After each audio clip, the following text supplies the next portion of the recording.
ہر معصوم نے علم پھیلایا، ہر معصوم کے پاس اتنا ہی علم ہے جتنا چھٹے امام کے پاس، لیکن آج تک ہم بھی جعفری کہلاتے ہیں، اور علم کے اعتبار سے چھٹے امام ذہن میں آ رہے ہیں۔ جو چھٹے امام کی سب سے بڑی خصوصیت یہ تھی کہ ان کو چانس ملا تھا علم پہنچانے کا لوگوں تک،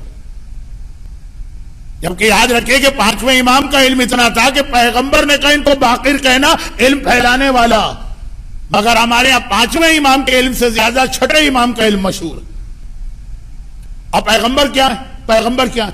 پیغمبر کی زندگی کی آخری گھڑیاں، یعنی سفر کا وہ مہینہ جس میں پیغمبر دنیا سے گئے، بہت کمزور ہو گئے تھے غدیر سے آ کر، زہر بھی دیا گیا تھا اور بھی ٹارچر ہوئے تھے پیغمبر پر، بہت کمزور ہو گئے تھے، پراپر علاج بھی نہیں کرنے دیا جا رہا، کئی دنوں سے مسجد میں بھی نہیں گئے، دن نہیں ویک۔ اب کچھ مسلمان اگر منافق ہیں تو میجورٹی تو پیغمبر کی زیارت جاتی۔ ایک دن پیغمبر نے کہا بھائی آج مجھ میں تھوڑی ہمت و طاقت ہے، مجھے مسجد لے کے جاؤ۔ مولا علی اور پیغمبر کے ایک چچا عباس یہ سہارا لے کے مسجد میں لائے، پوری مسجد بھری ہوئی ہے۔ کون سی مسجد؟ مسجد النبوی بھری ہوئی ہے، لیکن جو کہ کسی واجب نماز کا ٹائم نہیں ہے، مثلا صبح 10 بجے کا ٹائم یا شام کے 4 بجے کا ٹائم ہے، تو اب لوگ آ رہے ہیں اپنی مرضی سے عبادت کر رہے ہیں۔ تو کراچی میں آپ نے دیکھا ہوگا، عراق میں آپ نے دیکھا ہوگا، ایران میں دیکھا ہوگا کہ جب کوئی نماز جماعت کا ٹائم نہ ہو تو ہر آدمی الگ ٹائپ کی عبادت کرتا ہے، کوئی زیارت پڑھ رہا ہے، کوئی نماز پڑھ رہا ہے، کوئی قرآن پڑھ رہا ہے، کوئی تسبیح لے کے بیٹھا ہوا ہے، الگ الگ، ہر اسلام نے چوائس دیا ہے آپ کو۔ تو مسجد بھری ہوئی ہے۔ آج بھی آپ مدینے میں جائیے واجب نمازوں سے ہٹ کر، ایک عجیب آپ کو ایٹماسفیئر ملے گا، مزہ آئے گا، کہیں نمازیں ہیں تو کہیں قرآن ہے تو کہیں علمی ڈسکشن چل رہے ہیں۔ تو پیغمبر کی مسجد میں گروپ لوگ بیٹھے ہوئے، پیغمبر کے چہرے پہ ایک مسکراہٹ آئی۔ پیغمبر کو یاد آ گیا ہوگا کہ آج سے 23 سال پہلے جب مکے میں نے کہا تھا قولوا لا الہ الا اللہ تفلحوا، کلمہ پڑھو اور کامیاب ہو جاؤ، کوڑے پڑتے تھے، زمین پہ لٹا کے سینے پہ پتھر رکھ کے پتھر توڑا جاتا تھا، عمار یاسر کی والدہ کو نیزے سے یا برچھی سے یہی کیا جا رہا، عمار کو پانی میں غوطے دیے جا رہے ہیں، جو آج بھی بہت بڑا ایک ٹارچر مانا جاتا ہے ڈروننگ والا، یہ مکے کے کافروں کا ایجاد کیا ہوا ہے۔ کہاں صرف لا الہ الا اللہ کہنے پہ اتنا ٹارچر، ہارڈلی مسلمان اتنے ہیں کہ انگلیوں پہ گن لیے جائیں، اور آج within 23 ایئرس پوری مسجد بھری ہوئی ہے، سب میرا نام لے رہے ہیں اور اللہ کا نام جو میرا مشن۔ پیغمبر کے چہرے پہ ایک سیٹسفیکشن والی مسکراہٹ آ گئی۔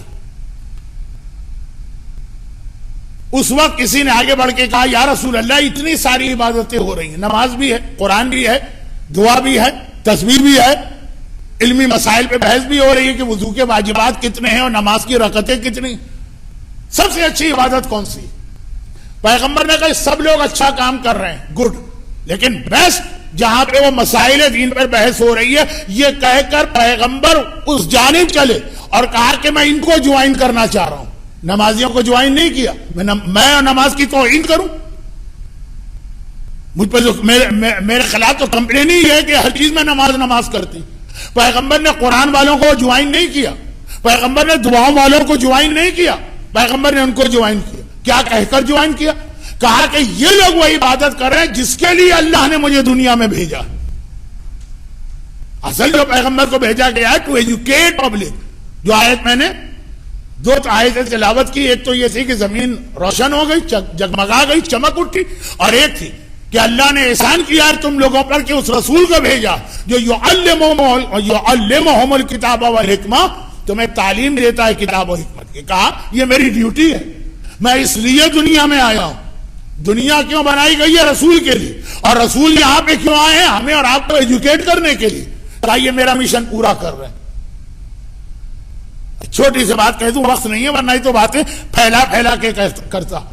پیغمبر نے نمازیں اتنی پڑھی کہ قرآن کو کہنا پڑا یا ایھا المزمل قم اللیل الا قلیلا، اے حبیب اب اتنی نمازیں بھی نہ پڑھو، قم اللیل الا قلیلا، اپنی نمازیں کم کر دو۔ اللہ کہہ رہا ہے نمازیں کم کر دو، اور علم کی بات آتی تو کہہ رہا رب زدنی علما، اے حبیب یہ دعا مانگتے رہو کہ اللہ علم بڑھائے، پیغمبر سے زیادہ کائنات میں کس کا علم ہے؟ ان سے بھی کہا جا رہا کہ کمپلیٹ علم رکھنے والا ہے، لیکن دعا یہ مانگو کہ میرا علم بڑھے، نمازیں کم کرو۔ ہم سے اور آپ سے نہیں کہا جا رہا، ہم تو پہلے ہی کم کیے بیٹھے، مگر رسول اللہ سے کہا جا رہا نماز کی توہین نہیں کر رہا۔ جو آدمی توہین نماز کرے وہ گناہ بھی کر رہا ہے، اس کے پیچھے نماز پڑھنا بھی جائز نہیں، یاد رکھیے گا۔